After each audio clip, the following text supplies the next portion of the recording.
The release version of Ready or Not version 1.0 had a lot of surprises for players. One of these is the incredible difficulty of the new AI. This rework of the AI is shown a lot in the mission Greased Palms, where a lot of players hit a wall.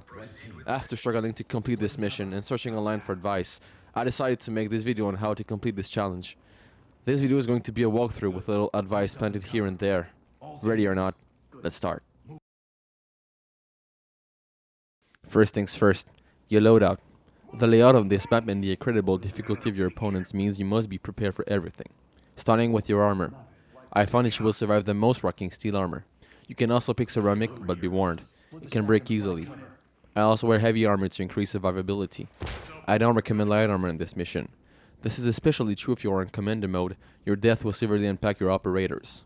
I didn't find any noticeable difference between the front, back, and full armor setup, but I still recommend the full protection one if you want the best. The biggest difference between the two will be your mobility, so keep that in mind. Now, weapons. I took with me the SC-58, as it offered me the best results. Its powerful rounds can one-shot enemies most of the time. That said, you have to be careful with your shell placement. This gun has a lot of recoil. For the attachments, you can run whatever you want, but I strongly recommend you get the red laser. For the vest, I took 4 primary AP and 2 secondary AP magazines. I also took stingers and 3 wedges. For tactical, I wore anti-flash goggles and brought the wand with me. You can choose what suits you best, as long as you are comfortable with your loadout. Loadout's done, we can now continue with the layout of this mission. It is crucial that you understand the 5 sections of this mission, starting off with the first one, the reception area. This is where I recommend you start the mission. There isn't a lot of opponents, but there is sometimes Maria Lopez, a civilian you need to rescue. It's a small area that's easy to clear. Section 2. Package short gallery and second level. This is where you face your first challenge. Enemies can be hidden behind walls and shelves. You need to be strategic with how you're going to clear this area. This section features a second level, so don't forget to clear this too. This is also where you find the FISA office, and because of that, you might encounter FISA Agent Adams. Be careful with your placement though, you need him alive. Section 3. Outside/loading bay. This is where you will find a large open area with a lot of corners for enemies to hide. You need to be careful when walking in this zone. Enemies can spot you from very far away. At last, you might encounter FISA Agent Adams. Again, be careful with shell placement. Section 4. Conveyors. The hardest section of this map. You need to be at your best and ready to fight off enemies. They can hide everywhere. Be careful when dispatching operators. Enemy AI seems better than friendly one. Finally, this is where you can find Eugene Gomez. Section 5. Second building. This section may contain several enemies, so be alerted. This is where you can also find Maria Lopez. Ultimately, it's like a second reception area, so no big deal. Now that you've understood this section of this mission, let's proceed. For this mission, I cleared section 1 first. I used the wedges to lock the doors that led into the already cleared area. This way, I can contain the opponents in a specific zone. After that, I cleared outside.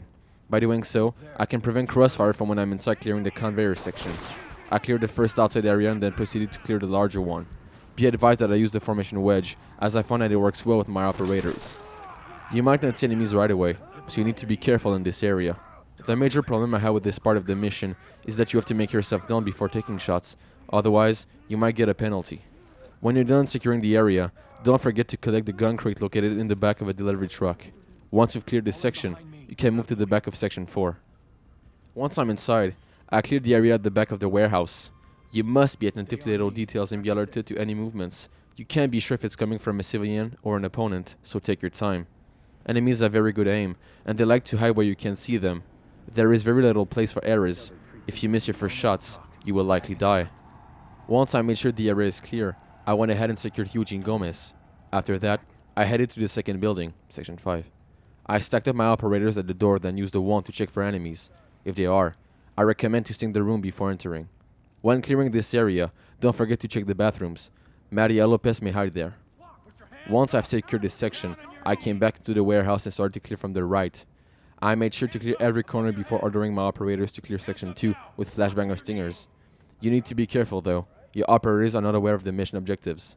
They might kill Agent Adams, so you need to be ready and arrest him before they take him down. While you're clearing this section, don't forget to locate the FISA office and the first suspected shooter. After that, you've pretty much completed this mission.